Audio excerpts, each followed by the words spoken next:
വലാ തുസ്രിഫൂ ഇന്നല്ലാഹ ലാ യുഹിബ്ബുൽ മുസ്രിഫീൻ. നിങ്ങൾ ആഡംബരം കാണിക്കരുതേ. മറ്റൊരു സ്ഥലത്തിൽ അല്ലാഹു പറയുന്നു, ആഡംബരം കാണിക്കുന്നവര്, അത്യാഡംബരമായ ആർഭാടം കാണിക്കുന്നവർ പിശാചിന്റെ അനുയായികളാണ്, പിശാചിന്റെ സുഹൃത്തുക്കളാണ്. പിശാചാണ് ആഡംബരത്തിന് പ്രേരിപ്പിക്കുന്നത്, പിശാചാണ് പരിധി വിട്ടുകൊണ്ട് ചെലവഴിക്കാൻ പ്രേരിപ്പിക്കുന്നത്. ഓരോ മനുഷ്യന്റെയും ആവശ്യത്തിന് വേണ്ടിയാകാം, അതിനപ്പുറം ഒന്നാകാൻ പാടില്ല, അതിനപ്പുറം ഒന്നിലേക്കാകാൻ പാടില്ല. നമ്മുടെ ധാരണയുണ്ട്, തന്റെ സമ്പാദ്യം താൻ നേടിയെടുത്ത, തന്റെ അധ്വാനം കൊണ്ട് നേടിയെടുത്ത സമ്പത്ത് തനിക്ക് ഇഷ്ടം പോലെ വിനിയോഗിക്കാമെന്നുള്ള ധാരണയാണ് മനുഷ്യർക്കുള്ളതെങ്കിൽ ഒരു മുസ്ലിമിനെ സംബന്ധിച്ചിടത്തോളം ഒരിക്കലും അങ്ങനെ അനുവദിക്കപ്പെട്ടിട്ടില്ല. ആദരവായ നബിയുനാ മുഹമ്മദ് റസൂലുള്ളാഹ്, അല്ലാഹുവിന്റെ റസൂലും സഹാബത്തും മദീനത്ത് ജീവിക്കുമ്പോൾ 4000 കിലോമീറ്റർ വിസ്തൃതമായ ഒരു ഭൂപ്രദേശത്തിന്റെ ആധിപത്യത്തിലേക്കാണ് മുസ്ലിം സമുദായം സഞ്ചരിച്ചു കൊണ്ടിരുന്നത്. മദീന ലോകം ഒട്ടുനോക്കുന്ന വലിയൊരു സാമ്രാജ്യത്തിന്റെ തുടക്കത്തിലാണ്. അറേബ്യൻ ഉപതി മുഹമ്മദ് റസൂലുള്ളാഹിന്റെ ഖിലാഫത്തിന്റെ കീഴിലേക്ക് വന്നു കഴിഞ്ഞു.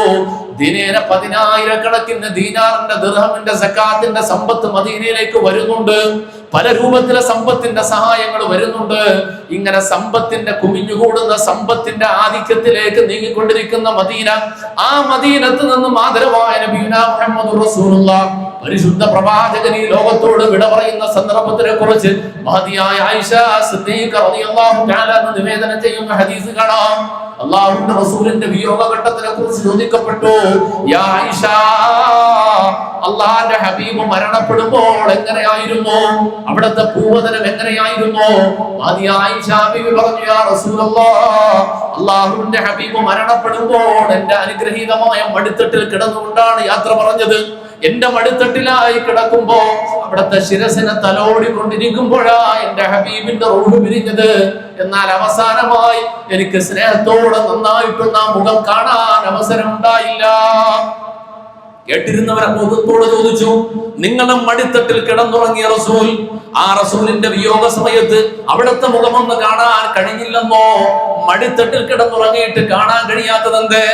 ആ സമയത്തിലാണ് ആയിഷ ബീവി റളിയല്ലാഹു തആല എന്ന് പറയുന്നു, മരണാസന്നനായി മരണത്തിന്റെ റൂഹ് പിടിക്കാൻ പോകുന്ന വേദനയിലേക്ക് നീങ്ങുന്ന സമയത്ത് തന്റെ പ്രിയതമന്റെ മുഖമൊന്ന് കാണാൻ, ഒരു മെഴുകുതിരി ഒന്ന് കത്തിച്ചു വെക്കാൻ, ഒരല്പം എണ്ണ ഒഴിച്ചുകൊണ്ട് വിളക്ക് കത്തിച്ചു വെക്കാൻ, ആ വിളക്കിലേക്ക് ഒഴിക്കാനുള്ള എണ്ണ പോലും തന്റെ വീട്ടിലുണ്ടായിരുന്നില്ല. ആരെ കുറിച്ചാണ് പറയുന്നത് എന്നറിയുമോ? ആയിരക്കണക്കിന് കിലോമീറ്റർ വിശാല വിസ്തൃതമായ ഒരു അധികാര കേന്ദ്രത്തിന്റെ നാനാഭാഗങ്ങളിൽ നിന്നും സമ്പത്തിന്റെ സക്കാത്തിന്റെ സദഖയുടെ സമ്പാദ്യം വന്ന് മദീനത്തെ പള്ളിയിൽ കുഞ്ഞുകൂടുമ്പോ ആ മദീനത്തെ പള്ളിയിൽ നിന്ന് വിതരണം ചെയ്തു കൊടുത്ത നേതാവിന്റെ വീട്ടിന്റെ ഉള്ളിൽ തന്റെ ഭാര്യ ആ സമയത്ത് കാണുന്ന രംഗത്തിന് വേണ്ടി വിളക്ക് കത്തിക്കാനുള്ള എണ്ണ പോലും ഇല്ലാത്ത ദാരിദ്ര്യത്തിന്റെ അവസ്ഥ. തൂഫിയ റസൂലുള്ളാഹി സ്വല്ലല്ലാഹു അലൈഹി വസല്ലം വദിറുഹു മർഹൂനത്തുൻ ഇൻദ യഹൂദി.